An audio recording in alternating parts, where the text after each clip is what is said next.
দর্শক শ্রোতা আসসালামু আলাইকুম ওয়া রাহমাতুল্লাহ। আজকে আমরা আলোচনা করব সপ্তম অধ্যায়ের অষ্টম শ্রেণীর বিজ্ঞান বইয়ের সপ্তম অধ্যায়ের পৃথিবী ও মহাকাশ। চলুন শুরু করা যাক। পার্ট 1।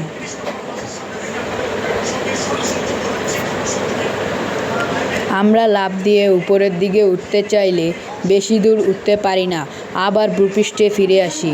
গাছের ফল মাটিতে পড়ে, ক্রিকেট বলকে উপরের দিকে ছুঁড়ে দিলে মাটিতে পড়ে। এর কারণ কি? কারণ পৃথিবী আমাদেরকে তার নিজের দিকে টানে বা আকর্ষণ করে। শুধু পৃথিবী কেন, সব কিছু আমাদের আকর্ষণ করে। আসলে এই মহাবিশ্বের প্রত্যেকটি বস্তুকণা পরস্পরকে আকর্ষণ করে। এই আকর্ষণ বলকে মহাকর্ষ বল বলে। তাহলে এখানে একটা প্রশ্ন, এই মহাবিশ্বে এখান থেকে এই পর্যন্ত তোমরা নিশ্চয়ই নিউটন ও আপেল মাটিতে পড়ার কাহিনী শুনে থাকবে। কথিত আছে নিউটন একদিন বাগানে বসে চিন্তা করছিলেন। এমন সময় তিনি গাছ থেকে একটি আপেল মাটিতে পড়তে দেখেন। তার মনে প্রশ্ন জাগে, আপেলটি মাটিতে পড়ল কেন? নিশ্চয়ই কেউ এক মাটির দিকে টানছে। চিন্তা ভাবনা শেষে তিনি এই সিদ্ধান্তে উপনীত হন যে পৃথিবী সকল বস্তুকে তার নিজের দিকে টানে। পরে তিনি আরও সিদ্ধান্তে উপনীত হন যে শুধু পৃথিবী নয়, এই মহাবিশ্বের সকল বস্তুকণাই একে অপরকে নিজের দিকে আকর্ষণ করে। এই বিশ্বের যে কোনো দুটি বস্তুর মধ্যে যে আকর্ষণ বল, তাই মহাকর্ষ বল। নিউটনের মহাকর্ষ সূত্র ও মহাকর্ষ বল দুটি বস্তুকণার মধ্যকার এই আকর্ষণ বলের মান শুধু কণাদ্বয়ের ভর এবং এদের মধ্যকার দূরত্বের উপর নির্ভর করে। এদের প্রকৃতি কিংবা মাধ্যমের প্রকৃতির উপর নির্ভর করে না। বস্তু কণাদ্বয়ের ভর বেশি হলে আকর্ষণ বলও বেশি হয়, আর তাদের মধ্যে দূরত্ব বেশি হলে বল কম হয়। এই আকর্ষণ সম্পর্কে নিউটনের একটি সূত্র আছে যা নিউটন মহাকর্ষ সূত্র নামে পরিচিত। সূত্র, এই সূত্রটা ইম্পর্টেন্ট, এটা সবাই পড়ে রাখবো।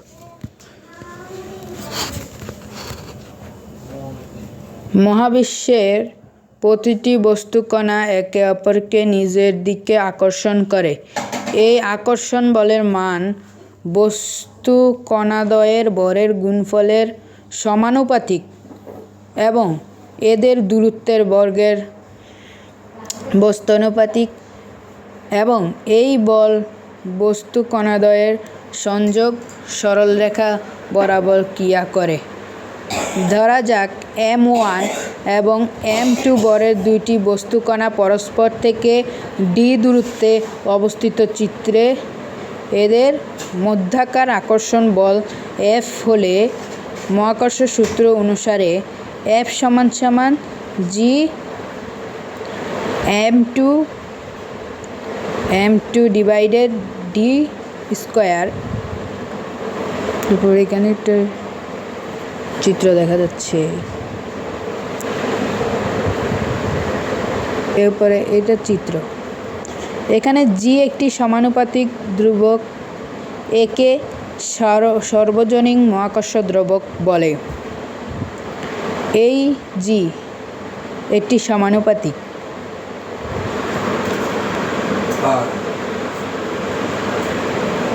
এই জি একটি সমানুপাতিক।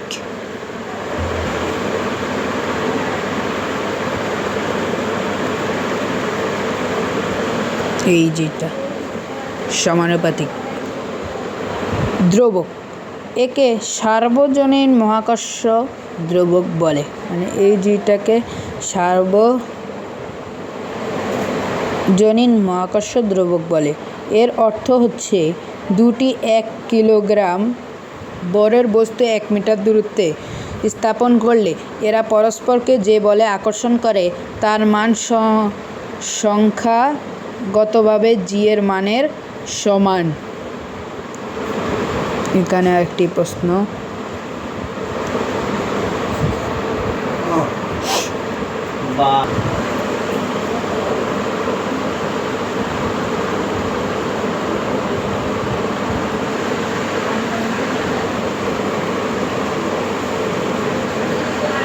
এখান থেকে এখান পর্যন্ত দুটি 1 কিলোগ্রাম বরের বস্তু 1 মিটার দূরত্বে স্থাপন করলে এরা পরস্পরকে যে বলে আকর্ষণ করে তার মান সংখ্যাগতভাবে জি এর মানের সমান।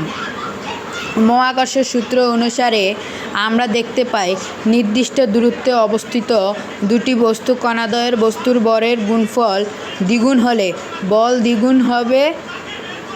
বরের গুণফল 3 গুণ হলে বল 3 গুণ হবে।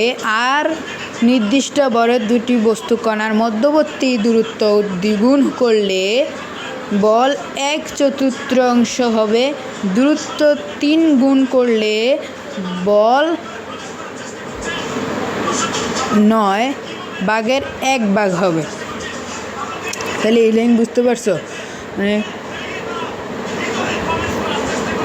নির্দিষ্ট দূরত্বে অবস্থিত দুটি বস্তু কণাদ্বয়ের বস্তুর বরের গুণফল দ্বিগুণ হলে, মানে একটা বস্তুর বরের গুণফল যদি দ্বিগুণ হয়, মনে করো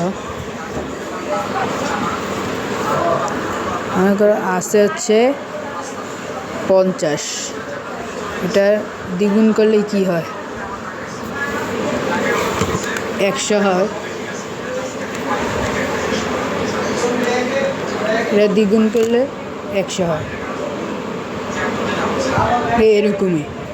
তো দুটি বস্তুর কণাদ্বয়ের বস্তুর বরের গুণফল যদি দ্বিগুণ হলে বল দ্বিগুণ হবে, মানে বলটা হচ্ছে দ্বিগুণ হবে। বরের গুণফল 3 গুণ হলে, মানে বরের গুণফল মনে করে আগের মতোই আসে হচ্ছে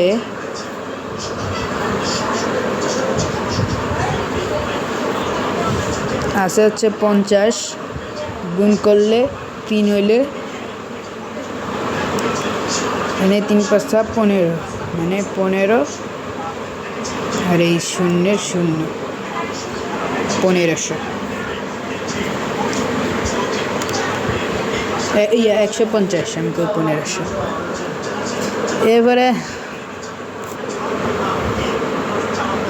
এরপরে হচ্ছে আর নির্দিষ্ট বরের দুটি বস্তু কণার মধ্যবর্তী দূরত্ব দ্বিগুণ করলে বল 1/4 হবে। দূরত্ব 3 গুণ করলে বল 9/1 হবে।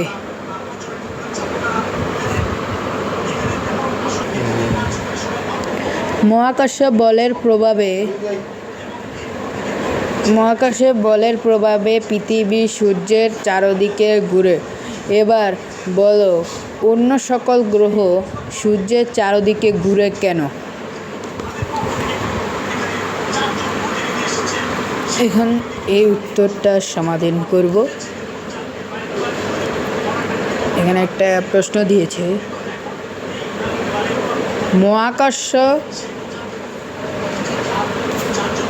মহাকর্ষ বলের প্রভাবে পৃথিবীর সূর্যের চারদিকে ঘুরে। এবার বলো অন্য সকল গ্রহ চারদিকে ঘুরে কেন? চলো এটার প্রশ্নের উত্তর দেওয়া যাক। শুরুতে আমি এই প্রশ্নটির উত্তর লিখে দিয়েছি। এই প্রশ্নটির উত্তর হবে সব গ্রহই সূর্যের চারদিকে ঘুরে, কারণ সূর্যের ভর সৌরজগতের মধ্যে সবচেয়ে বেশি, আর তাই এর মহাকর্ষ বলের টান অনেক শক্তিশালী। এই মহাকর্ষ বলের কারণেই সূর্য অন্যান্য গ্রহগুলোকে তার চারপাশে নির্দিষ্ট কক্ষপথে ঘুরতে বাধ্য করে।